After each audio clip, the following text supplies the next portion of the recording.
Thanks once again for tuning into the TCS Digital Connect. We hope you're finding our podcast series useful and informative. Good day, listeners. This is Jagan here from TCS. Welcome to this edition of TCS Digital Connect. I am very pleased to introduce to you a special guest from academia, Dr. A.S. Vaidya Subramaniam, Vice Chancellor, Shastra Deemed University. Welcome to the show, Dr. Vaidya. Yeah, good morning, Mr. Jagan, and good morning to the audience. It's always a pleasure to be a part of any initiative from TCS, and I'm glad that I'm a part of this new initiative during these testing times. Thank you, sir. Dr. Vaidya is alumnus of Harvard Business School with interest in public policy and higher education management. He's a PhD in the area of MBA education in India. As a visiting scholar at University of Virginia, MBA from Asian Institute of Management, Manila, Philippines, BE in Electronics and Instrumentation, Bharatdasan University. He's also a member in MHRD committees, CII, ASHCOM committees, and also a lot of academic bodies across the country. An interesting point to note about him is a regular columnist in New India Express, occasionally write for Times of India, Tuklak, and Dinamani. Above all, there's one thing that really fascinated me about him is he's a regular in Twitter, and I simply love his tweets and I keep following it and admire how he interacts with his own students community, the millennial generation on Twitter. So now to the most awaited interaction, Dr. Vaidya. Let me begin by asking how you're coping with the current lockdown. Please share your perspectives as well as from the standpoint of academia. Okay, thank you very much, Jagan. The question is on how we are coping with the current lockdown.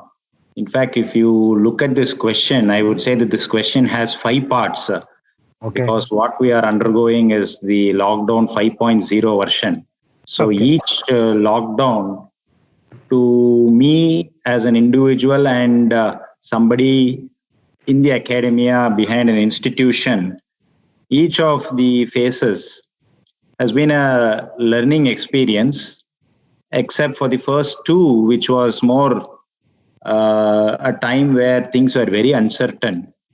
And decision making was a little tough because we were always hopeful that things will just turn around at the end of the lockdown. And the time that we got the signal that it's not something that as easy as we thought, we had to then put all our resources into action to plan for a parallel strategy that should ensure that the teaching learning engagement is not shut down despite campuses being shut for academic activities.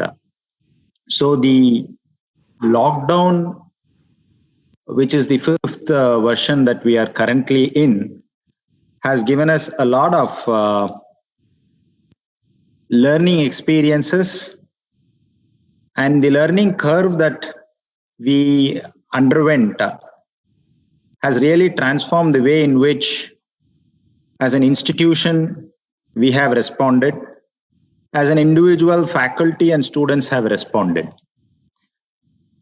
So it had been a very challenging circumstances under which we were coping.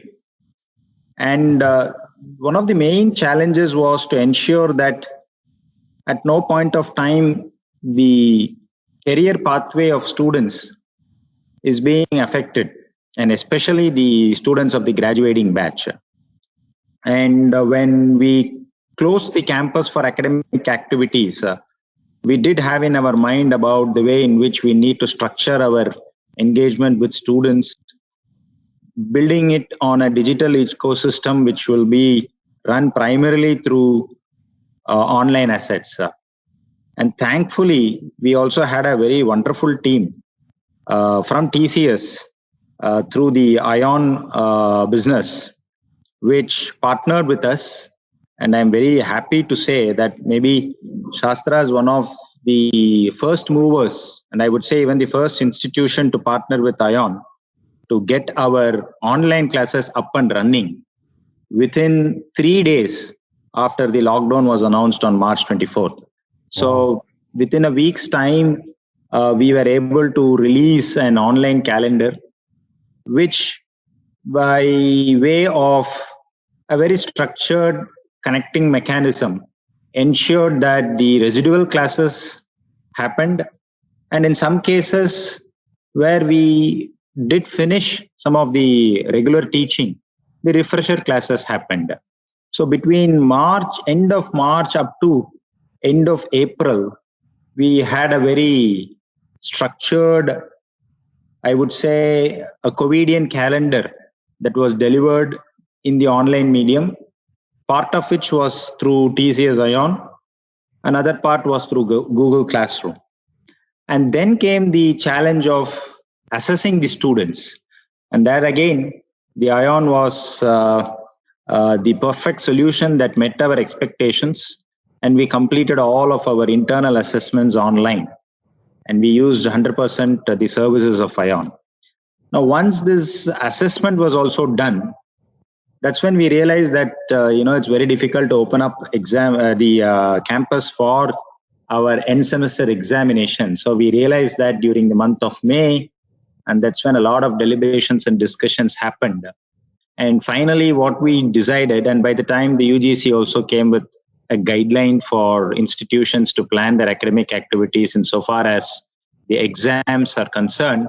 So ultimately, we had to take a decision where our final year students, we had to ensure that they will be administered an online end semester examination, while the junior batches, the junior year students, we scale their internal assessments performance, bringing them to 100% scale. So that's how we managed to ensure that the assessment part was also addressed during these lockdown period. The second important dimension from the institution side was how faculty also responded to this very critical phase. So all of them put their entire work behind the initiative, creating digital assets. One good thing was, since we were already into the Google Classroom mode, even before the lockdown, as part of our regular academic initiatives, I would say that the transition was easier than other institutions which did not do that. But our transition was smooth and faculty was also cooperative. So I would say that it was a good teamwork from the faculty as well as the students that ensured that the first four phases, in fact, I would say the third and fourth, in fact, substantive part of fourth was not even a lockdown for us. It was an opening. It was an open up 1.0. So we did started opening up, and not the campus, but at least the engagement online attracted a lot of momentum, and there was a lot of activities that was happening in the online platform. The only thing that we were struggling, and I'm sure many institutions of our type would have struggled, was to maintain the same continuum in research, where online is difficult, but the ongoing lab experiments could not be continued or pursued. Those who had to stay on campus were the ones who pursued their research, but majority of them had to leave the campus. So active research inside laboratories, I would say, is a major casualty.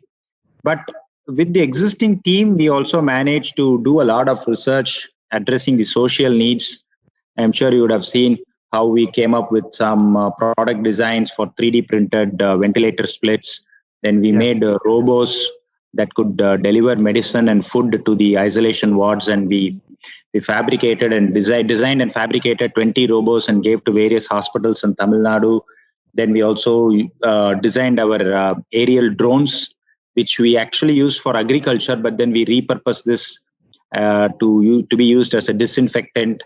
So we deployed our aerial drones as well for a disinfectant exercise for the Tanjore administration.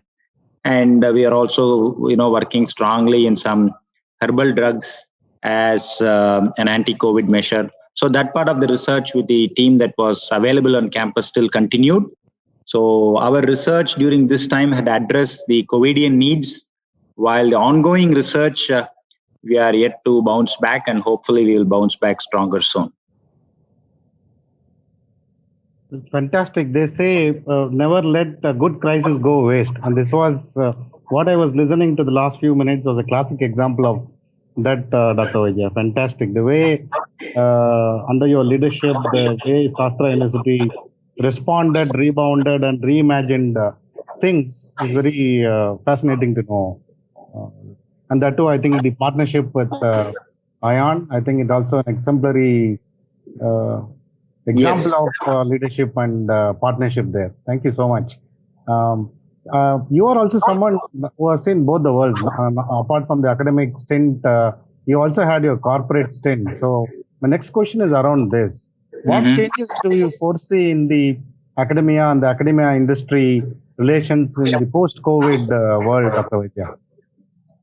Uh, yeah, actually, if you look at the changes that's happening, it's kind of touching almost all spheres of life. So, academia or industry, the society, individual behavior, almost every dimension of an individual and institutional life has undergone a massive transformation. Now, there are very two clear,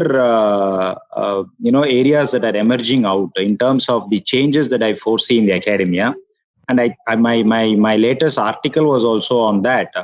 I see, a 3P change. I call this a 3P change, where there's going to be a change in policy, there's going to be a change in people's attitude, and there is also going to be a major change in the processes that are in place to ensure the policy is implemented. But on policies, we have very little say because we are concerned about it, but we have very little control over it.